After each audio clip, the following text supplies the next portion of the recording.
Hello students, welcome to the channel science by Ekta ma'am. पढ़ाई अच्छे से चल रही होगी आप लोगों की। और मैथमेटिक्स की जो हमारी क्लासेस हैं उसमें आज हम पढ़ने वाले हैं हमारी मैथ्स की बुक का last chapter, that is chapter number 14 probability. ये एक इम्पॉर्टेंट चैप्टर, साथ ही साथ सबसे इजी चैप्टर आपकी बुक का। इस क्लास में हम इस चैप्टर के सभी इम्पोर्टेंट फैक्ट्स को नोट करेंगे, क्योंकि एक्सरसाइज तो इतनी इजी है कि विद इन 15 to 20 मिनट्स ये सॉल्व हो जाती है। लेकिन इस एक्सरसाइज को सॉल्व करने से पहले इससे जुड़े जितने भी इम्पोर्टेंट फैक्ट्स हैं, जिनमें एमसीक्यूज और ट्रू फॉल्स टाइप के क्वेश्चंस या फिलअप्स आपसे पूछे जा सकते हैं, वो सब मैं आपको अभी इसी क्लास में नोट करा दूंगी, ताकि आगे वाली क्लास में आपको कोई दिक्कत नहीं आने वाली है और एक्सरसाइज आप अच्छे से सॉल्व कर लेंगे। तो अपनी अपनी कॉपी निकाल लो और ऐसे मान के चलो कि नोट्स बनाने वाली क्लास है ये आज आपकी, कि इस चैप्टर से रिलेटेड जितने भी नोट्स हैं वो आज आपको इस क्लास में मिल जाएंगे।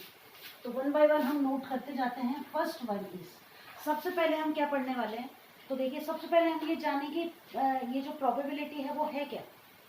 ठीक है,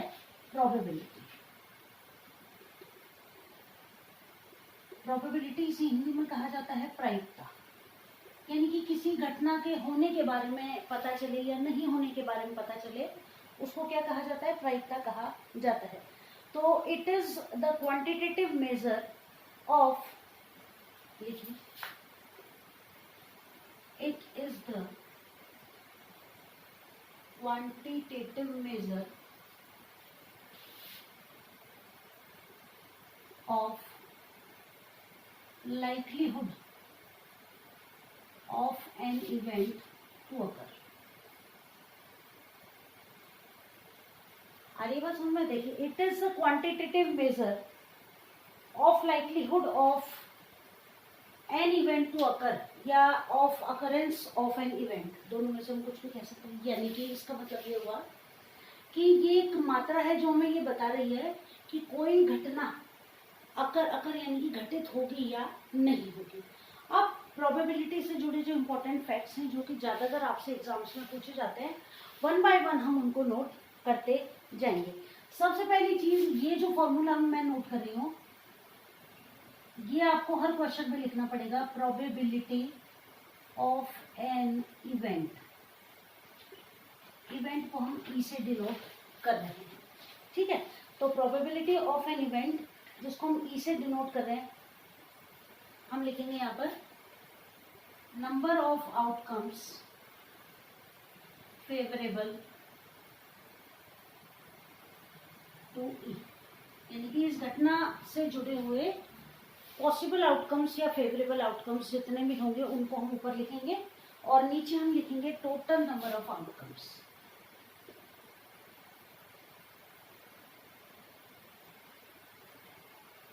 ये फॉर्मूला हर क्वेश्चन में काम आने वाला है आपके, इसको आपको अच्छे से याद करना ही पड़ेगा। अब ये जो थर्ड वन अपन नोट कर रहे हैं, ये भी एक इम्पॉर्टेंट साइन जो कि आपसे पूछा जाता है कई बार एग्जाम में।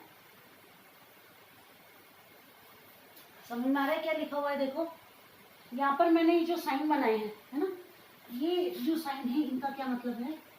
देखिए कि मैंने ये जो साइन बनाया ना, कि प्रोबेबिलिटी किसी इवेंट की अधिकतम कितनी होगी 0 और न्यूनतम कितनी होगी, सॉरी, अधिकतम होगी 1 और न्यूनतम होगी 0। यानी कि कोई भी घटना अगर घटित हो रही है, अगर वो 100% कंप्लीट हो रही है तो उसकी प्रोबेबिलिटी 1 हो जाएगी, और अगर वो बिल्कुल नहीं हो रही है, उसका हो पाना पॉसिबल है ही नहीं, तो उसकी प्रोबेबिलिटी 0 हो जाएगी। ये कोई भी इवेंट हो गया।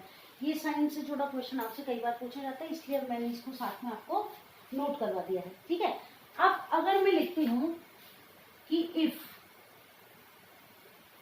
PE, है ना, is 0, then it is a impossible event. सही बात है। And if PE is equals to 1, ठीक है ना, कि अगर PE की वैल्यू कितनी आ रही है, 1 आ रही है, then it is a sure event, यानी कि ये इवेंट तो कंप्लीट होकर ही रहेगा 100%। ठीक है, और आप क्या फॉर्मूला यूज में लेते हैं, देखो फोर्थ वन इज 1 के बराबर है, होगा या नहीं होगा, मैक्सिमम तो PE plus P E not equals to 1, कि कोई घटना होगी या नहीं होगी उसकी प्रोबेबिलिटी किसके बराबर होगी, दोनों का योग 1 के बराबर होगा। ठीक है, फिर आप नोट करेंगे probability can never be negative, probability can never be negative. तो देखो ये इंपॉर्टेंट फैक्ट्स हो गए आपके, किससे जुड़े हुए, प्रोबेबिलिटी से जुड़े हुए। ये आपको हमेशा काम आने वाला है, ये काम में आने वाला है, ये काम में आने वाला है। Probability can never be negative, negative का मतलब उल्टा। जैसे कि मैंने कहा कि बच्चे फुटबॉल खेलेंगे, है ना, या बारिश होगी, तो ऐसा थोड़ी होगा कि बारिश का पानी वापस ऊपर चला जाएगा, जैसे आया था उसी तरह फ्लैशबैक वाला सीन होगा, ऐसा नहीं होगा। तो प्रोबेबिलिटी किसी भी घटना की नेगेटिव में नहीं होगी, डेसिमल में हो सकती है, फ्रैक्शन में हो सकती है, परसेंटेज में हो सकती है, लेकिन कभी भी नेगेटिव यानी उसकी वैल्यू के आगे माइनस का साइन कभी भी नहीं होगा। तो ये आपने नोट कर लिए होंगे, कोई रह गया हो तो और नोट कर लो अच्छे से। फिर हम आगे चलते हैं चैप्टर में, और आगे के जो पॉइंट्स हैं उनको नोट करते हैं जो कि चैप्टर में हमारे काम में आने वाले हैं। ठीक है, अब देखो मैं आपको एग्जांपल्स बताती हूँ जिनको क्या आप याद कर लोगे और क्वेश्चंस में जो आपके काम में आने वाले हैं। देखो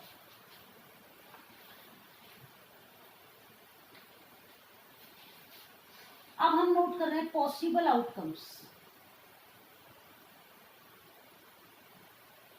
जैसे कि when one coin is tossed, जब एक कॉइन को टॉस किया जा रहा है तो टोटल पॉसिबल आउटकम्स कितने हैं, है ना। तो देखो एक कॉइन को जब आप टॉस करोगे तो केवल दो ही पॉसिबिलिटीज होंगी, या तो हेड आएगा और या टेल आएगा, यानी कि टोटल पॉसिबल आउटकम्स कितने हो गए, 2 हो गए, है ना। तो इसके लिए सैंपल स्पेस हम नोट कर रहे हैं तो कितना आ जाएगा, 2 आ जाएगा। अब है when 2 coins are tossed, तो पॉसिबल आउटकम्स कितने होंगे, 4। कैसे, देखो दोनों में हेड आ सकता है, दोनों में टेल आ सकता है, एक हेड एक टेल आ सकता है और एक टेल एक हेड आ सकता है। तो टोटल पॉसिबल आउटकम्स कितने हो जाएंगे, 4, यानी कि नीचे आपको डिनोमिनेटर में कितना लिखना पड़ेगा, 4 आप लिख सकते हो। इसके बाद 3 की बात करते हैं कि व्हेन 3 कॉइन्स आर टॉस्ड,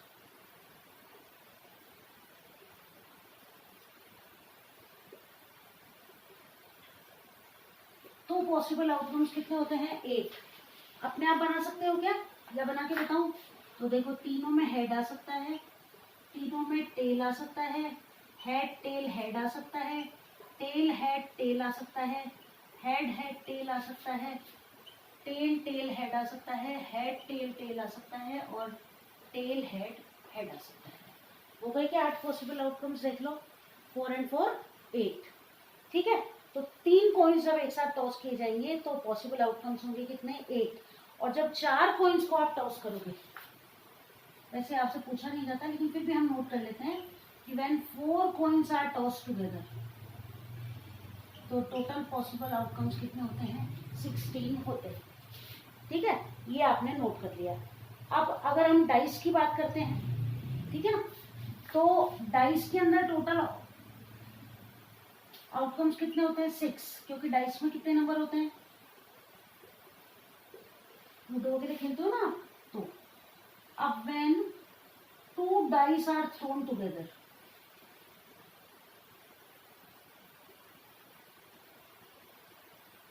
जब 2 डाइस एक साथ फेंके जाते हैं तो जो पॉसिबल आउटकम्स होंगे टोटल वो कितने होंगे, वो होंगे 36। 36 कैसे होंगे वो ध्यान है क्या, कि पहले वाले में 1 आ जाए और दूसरे वाले में क्या आ सकता है, 1 2 3 4 5 और 6। पहले में 2 आ जाए तो 1 2 3 4 5 और 6 हो रहा है ना, ऐसे 1 1 1 2 1 3 1 4 1 5 1 6। तो ऐसे करके टोटल इसके भी 6 6 और 6 लाइन हो जाएंगी, टोटल कितने हो जाएंगे, 36 हो जाएंगे। और 3 जब डाइस एक साथ थ्रोन किए जाएंगे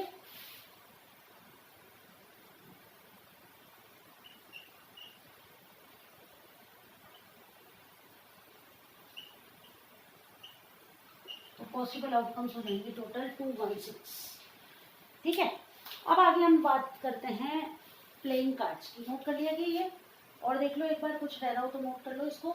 अब ये जब आप याद कर लेते हो, एक जगह नोट कर लेते हो ना, तो बात ये है कि इनको नोट करने के बाद अब जब आप इन क्वेश्चंस को सॉल्व करोगे ना, तो बार बार याद करने की जरूरत नहीं रहेगी। ये आपने लिख लिया समझकर एक बार तो आपको याद हो जाएगा, तो टोटल पॉसिबल आउटकम्स आपको हमेशा याद रहेंगे। क्लियर है? चले आगे। अब हम बात करते हैं हमारे प्लेइंग कार्ड्स की, जो कि वैसे तो ईजी होते हैं, लेकिन उनसे जुड़ा क्वेश्चन आता है ना, तो आप लोग कई बार कंफ्यूज हो जाते हैं और वहीं पर गलती हो जाती है आपसे। तो देखो, प्लेइंग कार्ड्स की बात करते हैं। ताश टोटल होते हैं 52, ठीक है, टोटल 52 कार्ड्स होते हैं, जिसके अंदर 26 तो होते हैं रेड कलर के और 26 ही होते हैं ब्लैक कलर के। सही बात। वैसे जिन्होंने देख रखे होंगे, खेल रखा होगा, उनको तो पता होगा, जिन्हें नहीं पता उनको देख लेते हैं, ठीक है। अब रेड कार्ड्स की बात करते हैं। ये प्लेइंग कार्ड्स दो तरह के हो गए। पहले रेड कार्ड्स की बात करते हैं। रेड कौन कौन से होंगे? देखो, रेड एक तो होगा हार्ट और एक होगा डायमंड, ठीक है। अब ब्लैक की बात करते हैं। अब टोटल 26 है, तो 13 ही तो इसके होंगे और 13 ही इसके होंगे। अब ब्लैक की बात करते हैं, तो ब्लैक के अंदर होगा, एक होगा स्पेड और एक होगा क्लब। हिंदी में आप इनको बोलोगे हुकुम का और छिड़ी का पत्ता, है ना, और ये पान का और ईंट। हिंदी में अगर आप बोलोगे तो ये पान, ये ईंट, है ना, और हुकुम और छिड़ी के पत्ते। तो 13 13 13 13 टोटल 52 हो गई क्या? सही है। अब देखो, ये जो 13 का सेट है, इस 13 के सेट के अंदर क्या क्या है? एक सेट में एक है एस, एस यानी का, एक किंग है, एक क्वीन है और एक जैक है, और 2 से लेके और 10 तक नंबर कार्ड्स हैं। तो 2 से 10 तक गिन लो, 9 तो ये हो गए टोटल, है ना, प्लस 4 ये हो गए, 13 हो गए क्या?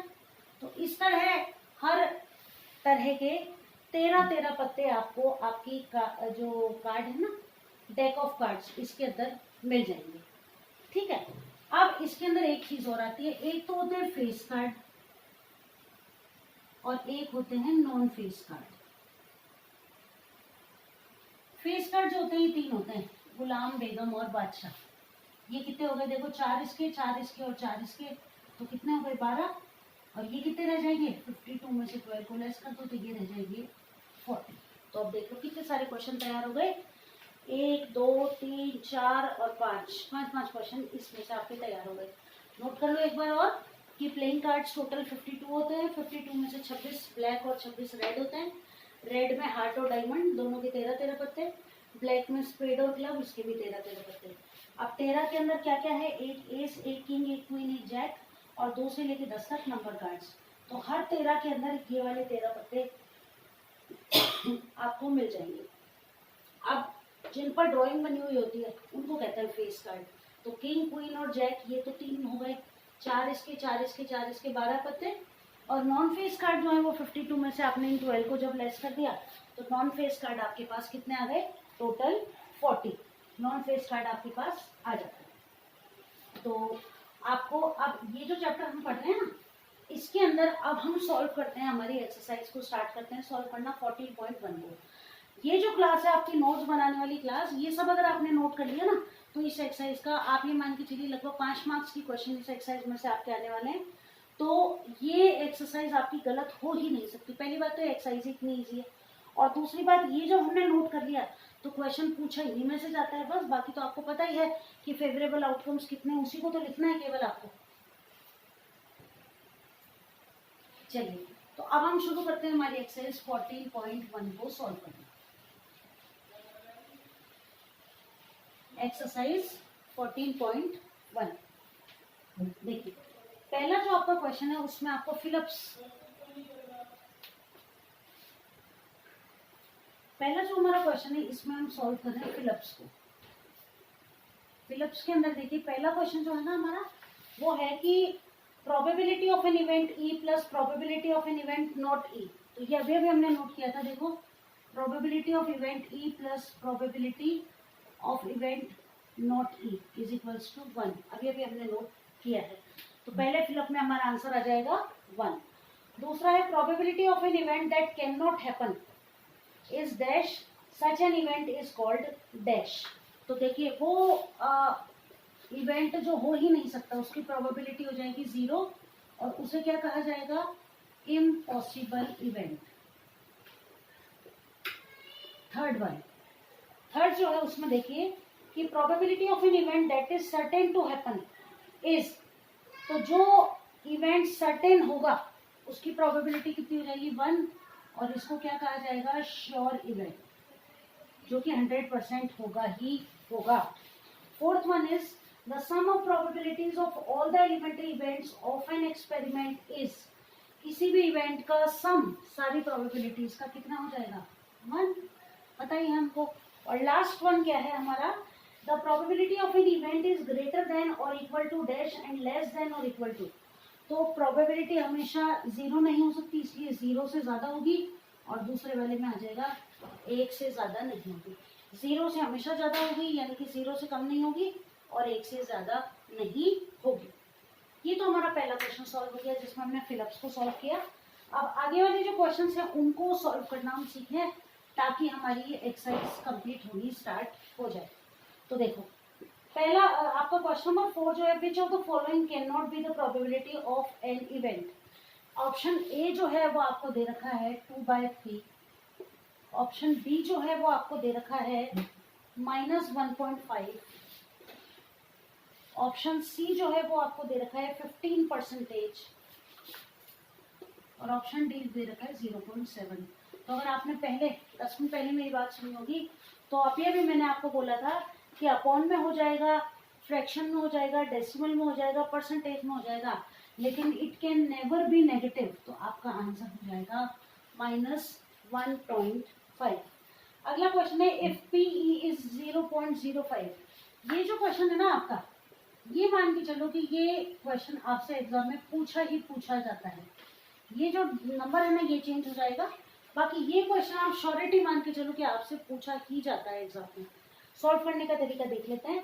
What is the probability of event not E, तो यानी कि आपको P E not find out करना है। तो फॉर्मूला याद कर लो, P E plus P E not is equals to 1। आपको क्या फाइंड आउट करना है, पी ई नॉट, तो P E not is equals to 1 minus P E, 1 minus 0.05। वैसे तो आता होगा आपको सॉल्व करना, फिर भी एक बार बता देती हूँ कैसे लेस करोगे। 1.00 और 0.05 कैरी ले लेंगे, इधर 10 हो जाएगा, 10 में से 5/5 यहाँ रह गया 9, ये 0 हो जाएगा। हमारा आंसर आ जाएगा कितना, 0.95। ये हमारा करेक्ट आंसर हो गया क्वेश्चन नंबर 5 के लिए। चलिए अब हम सॉल्व करते हैं हमारा क्वेश्चन नंबर 6। क्वेश्चन नंबर 6 क्या है वो देखते हैं कि अ bag contains lemon flavoured candies only. Malini takes out a candy without looking in the bag. What is the probability that she takes out an orange flavor candy and a lemon flavor candy? देख ये एक bag है और इसके अंदर सारी ही lemon flavour candy है, यही बात है, सारी लेमन फ्लेवर कैंडी है। अब ये मालिनी कोई बच्ची है, वो इस बैग के अंदर हाथ डालती है, ठीक है, और क्या पॉसिबिलिटी होगी कि निकाली गई टॉफी ऑरेंज फ्लेवर की होगी या फिर लेमन फ्लेवर की होगी। तो आप देखो कि इस बैग में जब सारी ही टॉफी लेमन फ्लेवर की है तो ऑरेंज फ्लेवर की टॉफी आने की तो पॉसिबिलिटी है ही नहीं, तो इसकी जो प्रोबेबिलिटी होगी वो क्या हो जाएगी, 0। ये एक इम्पॉसिबल इवेंट हो जाएगा क्योंकि ऑरेंज फ्लेवर की कैंडी इसके अंदर है ही नहीं, और लेमन फ्लेवर की जो कैंडी है सारी ही है, तो इसकी पॉसिबिलिटी हो जाएगी 100% गारंटी है कि निकाली गई जो मालिनी टॉफी निकालेगी वो कैसी होगी, लेमन फ्लेवर कैंडी ही होगी। आगे देखो कि it is given that a group of 3 students, probability of 2 students not having the same birthday on is 0.992, probability that the 2 students have the same birthday. तो बस पीई नॉट को less कर दो इसमें से, ये लो पीई, इस इवेंट की प्रोबेबिलिटी क्या हो जाएगी, 1 माइनस पीई नॉट, तो 1 माइनस 0.992, यही है ना, 0.992 बस। और क्या करना है, लेस कर दो 0.008, ये आपका करेक्ट आंसर हो जाए। तो ये देखो, ये जो एक्सरसाइज है ना आपकी अगली क्लास में हमारी एक्सरसाइज कंप्लीट हो जाएगी। बेसिक इस क्वेश्चन है, एक क्वेश्चन में इस एक्सरसाइज में आपको ज्यादा से ज्यादा 1 से 1.5 मिनट लगने वाला है, इससे ज्यादा टाइम नहीं लगेगा। आज की क्लास भले हमने एक्सरसाइज को सॉल्व नहीं किया, लेकिन इस एक्सरसाइज से जुड़ी जितनी भी बातें थी वो हमने आज की क्लास में कंप्लीट कर ली। तो एक अच्छी सी कॉपी में ये शुरू से जब आप देखोगे तो 1 1 1 1 वो जो लाइन है ना, एज इट इज नोट कर लेना। एमसीक्यू जितने भी होंगे, फिल इन द ब्लैंक्स जितने भी होंगे इस चैप्टर के, इन्हीं आगे वाले 3 पेजेस से बनने वाले हैं। तो इनको अच्छे से नोट कर लेना, और नोट करने के बाद ये जो क्वेश्चन हमने किए वो कर लेना। आगे वाले क्वेश्चन आपसे हो जाए तो भी कर लेना। तो और भी अच्छी बात है, जब हम हमारी क्लास के साथ करेंगे तो कहीं अगर कोई गलती होगी तो आपको पता चल जाएगी, और नहीं होगी तो जो सीखा है आपने वो और ज़्यादा स्टेबल हो जाएगा। तो इसी उम्मीद के साथ कि आप अच्छे से पढ़ रहे होंगे, और जल्दी हम मिलेंगे अगली क्लास में, और इस चैप्टर को अगली क्लास में हम कंप्लीट कर लेंगे। आज की क्लास में नोट्स बनाना बिल्कुल मत भूलना, बहुत ज़्यादा इंपॉर्टेंट है। जल्दी मिलेंगे अगली क्लास में, तब तक के लिए बाय।